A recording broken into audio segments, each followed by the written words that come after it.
Life throws weird stuff at you sometimes. Like that day, I accidentally launched a scoop of vanilla ice cream onto some guy's pants in the park. My name is Lucy, and clumsy moments kind of follow me. I was out enjoying the sun with my favorite ice cream when I tripped near a bench where a guy was sitting, totally absorbed in his phone. "Shoot, I'm so sorry," I blurted out as the ice cream plopped onto his thigh. He looked up, more amused than annoyed, and then laughed. "Guess I needed a bit more vanilla in my day," he said. His light-hearted reaction eased my embarrassment, and I pulled out some napkins to help clean the mess. "I'm not usually an ice cream bomber," I said. "It's cool, sit down," he gestured to the space next to him. "I'm Mark, and now, thanks to you, I have a sweet story about how my day got better." Grinning, I sat down. "I'm Lucy, and I guess I owe you an ice cream now." We hit it off right away. Mark worked in it not far from where I did my web design gigs from home. We chatted about everything from tech to the latest movies, and by the time we parted ways, we had set up a date for the weekend. Fast forward a bit, and things between us were great, but then came the day I met his mother, Mrs. Whittaker. Mark had told me she was a bit traditional, but nothing prepared me for the reality. The moment I walked into their family home, there she was, sitting with a book on astrology spread out before her. "Hello, I'm Lucy," I said, reaching out to shake her hand. She looked me over, not bothering to hide her scrutiny, and then took my hand limply. "Mark tells me you're a web designer, and you work from home." Her tone made it sound less like a job and more like a hobby. "Yeah, I've been doing it for a couple of years now." "It's going really well," I defended my career choice, feeling my cheeks heat up. She hummed, flipping through her astrology book. "And your birthday, dear?" I told her, and she flipped through her book, her finger tracing lines of text before she clucked her tongue. "Oh, that's an unfortunate date. Very challenging and astrologically incompatible with my mark." I tried to keep my cool. "Well, we're doing just fine so far." Mrs. Whittaker smiled, but it wasn't warm. It was the kind of smile that said she knew better. "Lucy, dear, these things have a way of showing true colors in time." The whole visit was tense.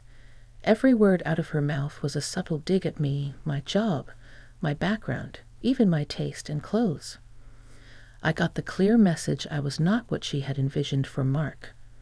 So Mark and I decided to get hitched after about 3 years of dating, dealing with his mom's cold vibes, and just life throwing its usual curveballs.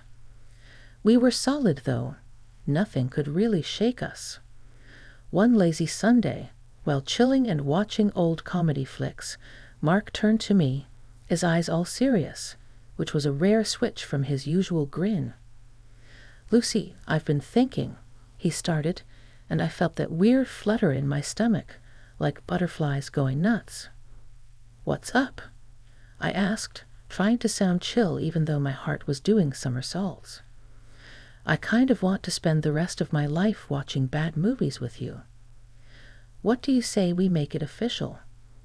His smile was hopeful, kind of shy, which wasn't like him at all. I laughed more out of relief because, hell, I wanted this so much. "Are you asking me to marry you without a ring?" I asked. "Damn right I am, but I promise I'll get you a ring that'll make up for this lame proposal."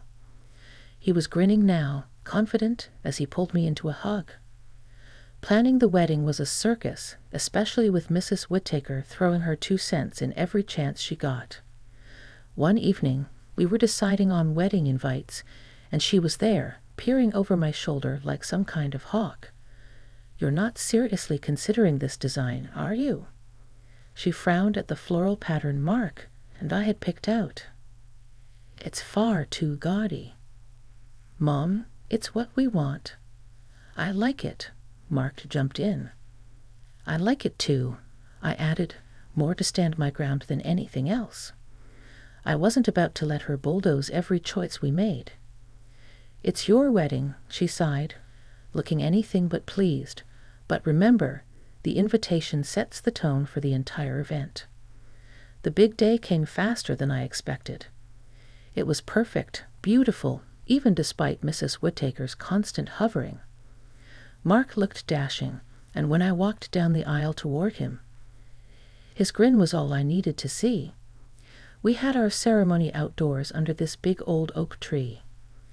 The preacher was a buddy of Mark's, someone who knew us as a couple and not just two individuals coming together. Do you, Lucy, take Mark to be your lawfully wedded husband, to have and to hold from this day forward, for better, for worse, for richer, for poorer, in sickness and in health, until death do you part? And do you, Mark, take Lucy to be your lawfully wedded wife, to have and to hold from this day forward, for better, for worse, for richer, for poorer, in sickness and in health, until death do you part? We exchanged rings, and when Mark slid that band onto my finger, it felt like a victory, not just over Mrs. Whittaker's snide remarks or the stress of wedding planning, but over every obstacle that tried to throw us off our game. You may now kiss the bride, the preacher announced, and Mark didn't waste a second. When his lips met mine, cheers erupted all around us. It was like a movie, only better because it was real, and it was ours. We'd been living together for 2 years, and every step felt right, but buying our own place was a big leap. We spent weekends touring homes, debating features, and balancing what we wanted with what we could actually afford. One sunny Saturday, we stumbled upon a house that ticked almost all our boxes. It was charming, had a spacious kitchen, and a big backyard. The only hiccup, it had a swimming pool.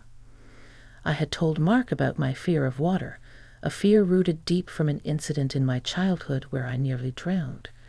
Since then, pools, even bathtubs, were a no-go for me. But Mark, bless his heart, was enamored with everything else about the house. Lucy, I know it's got a pool, but hear me out. Everything else is perfect, and we're getting it for a steal.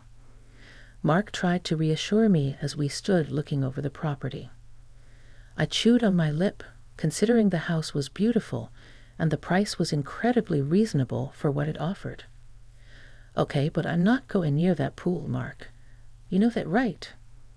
Mark wrapped an arm around me, pulling me close. Of course, babe.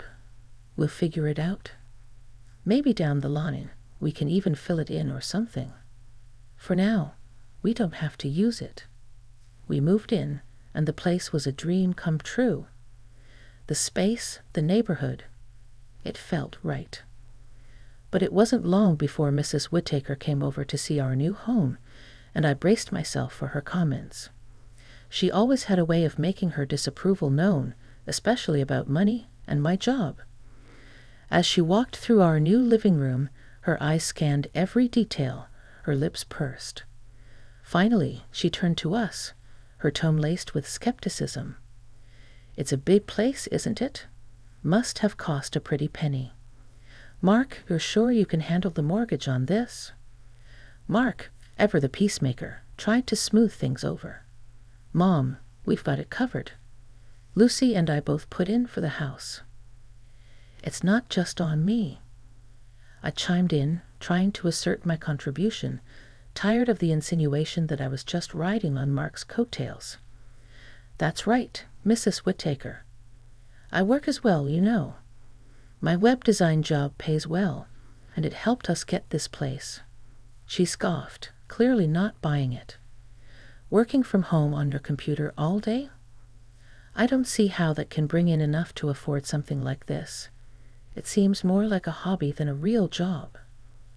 The rest of her visit went by in a blur of tense smiles and changed subjects. After she left, I let out a long breath I hadn't realized I was holding. Mark wrapped his arms around me, pulling me close. Ignore her, Lucy. We know the truth. We're doing this together, and that's what matters. As days turned into weeks, our new house really started to feel like a home. I set up my home office, and it became my sanctuary. From there, I tackled web design projects that not only paid well, but also proved I was more than capable of contributing to our dream. Mark took care of the yard and maintained the pool, even though I never went near it. It was another sunny afternoon when the incident happened.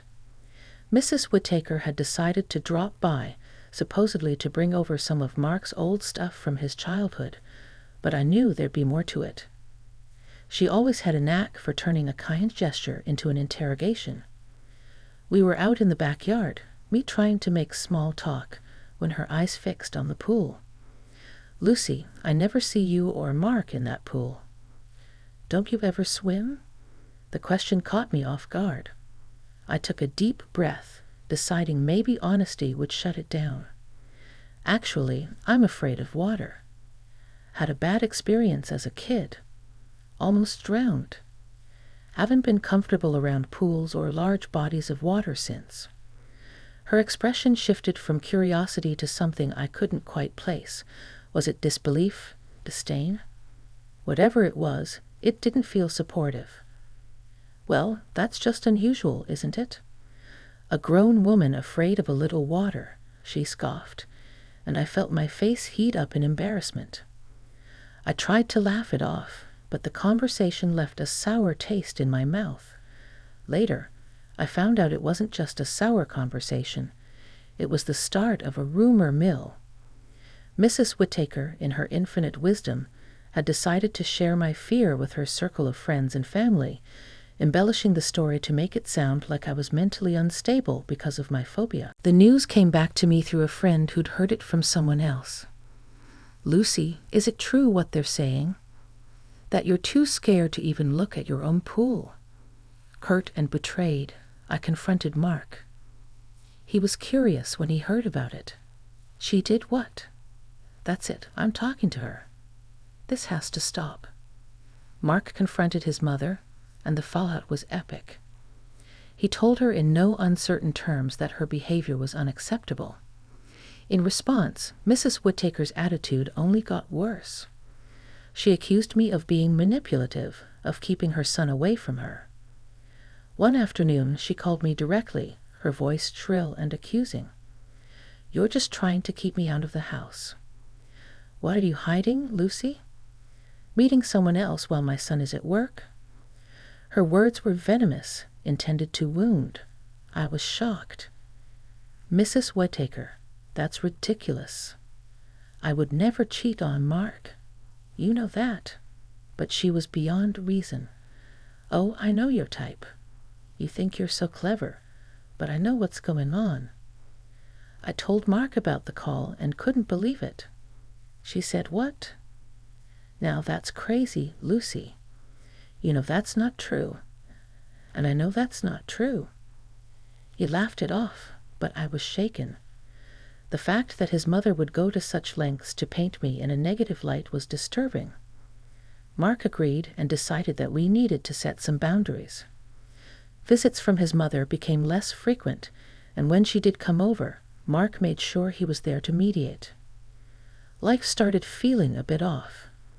A few weeks after the last blow-up with Mrs. Whittaker, I started noticing things, little things that wouldn't mean much to anyone else, but to me felt like signals in a fog. It started with the feeling of being watched. I first noticed it when I was at the grocery store. I'd be picking out vegetables and get this prickly feeling on the back of my neck, like someone's eyes were glued to me. I'd turn around and sometimes catch a glimpse of someone turning away. It was probably nothing, just random shoppers, I told myself. Then it happened again at the laundromat. I was folding clothes when that same eerie feeling washed over me. I snapped my head up and saw through the front window a man standing across the street. He was just standing there, looking straight at me. I blinked, and he was gone.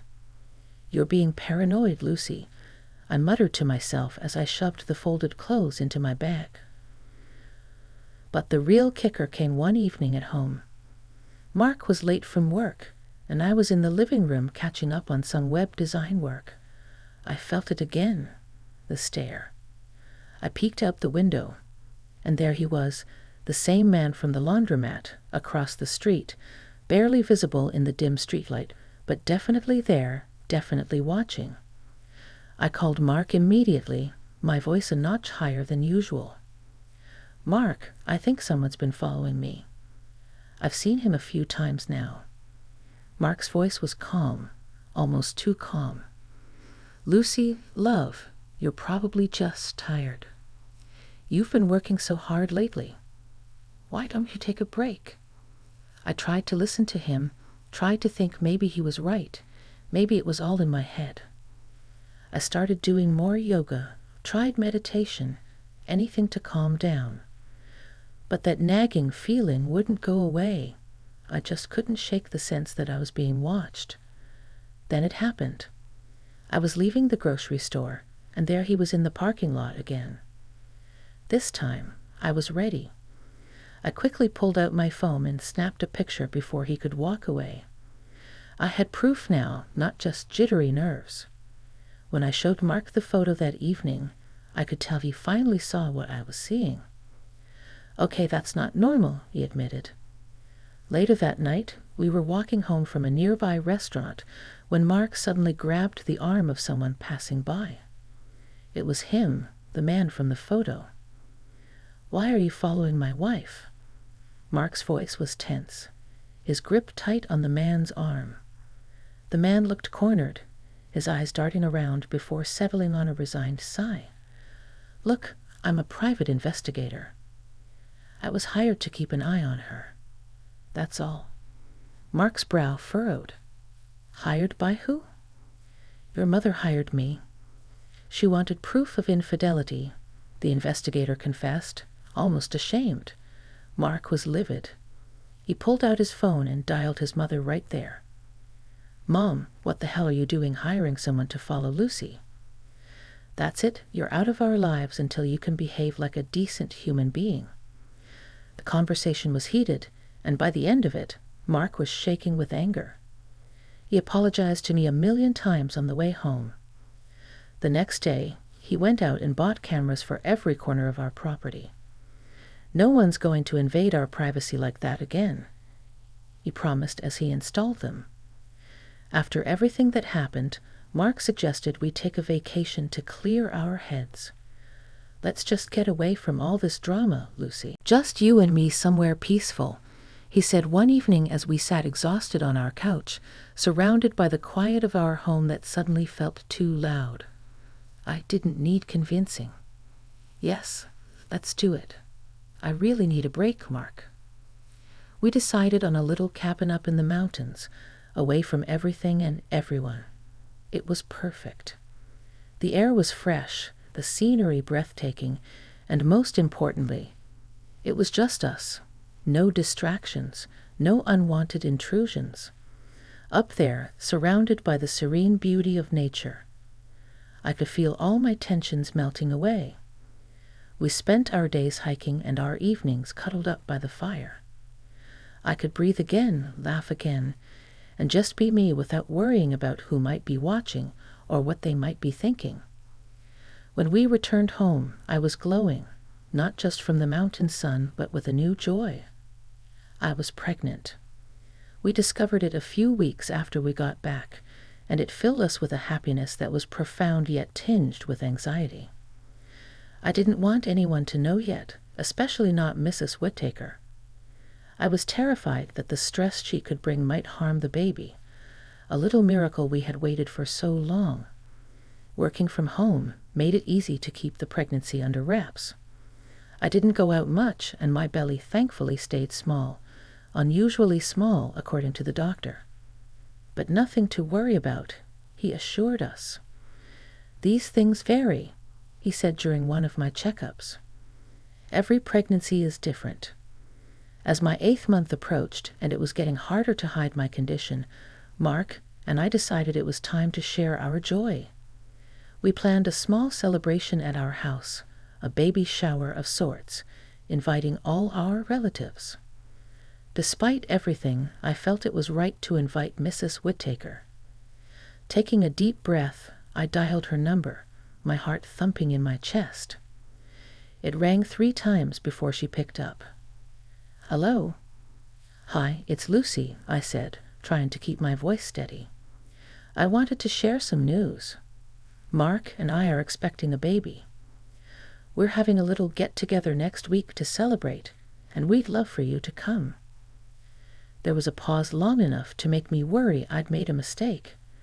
Then her voice, surprisingly calm, replied, "I'll be there." The day of the celebration arrived.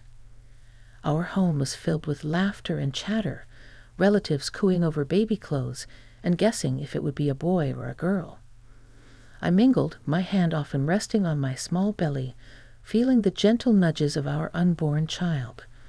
Everything was fine until my biggest nightmare came along, Mrs. Whittaker. Throughout the afternoon, she kept her distance, whispering to anyone who would listen, suggesting that my pregnancy was a fabrication. "Look at her," she would say spitefully. 8 months along, and her stomach is barely showing.